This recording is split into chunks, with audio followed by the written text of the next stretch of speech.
আগে শিখতে হয় প্রেম মানে কি।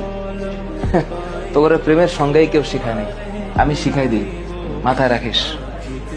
প্রেম শব্দের মানে হচ্ছে, এটা এখনকার মানুষ এটা শুনলেই কেমন জানি ভিতরে একটা আউলা বাতাস লাগে।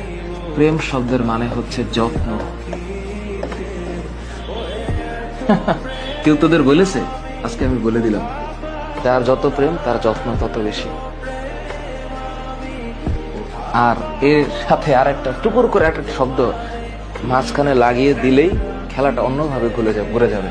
এই যত্নের নিঃশেষে আরেকটা শব্দ আছে দায়িত্ব, আর যত্নের ডান পাশে আরেকটা শব্দ আছে শ্রদ্ধা।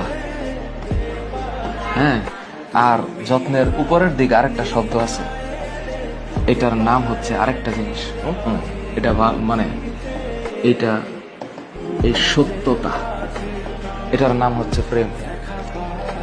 তোদের ভিতরে যদি এই জিনিস থাকে তাহলে প্রেম হবে, তা না হইলে অং আর ভং হবে।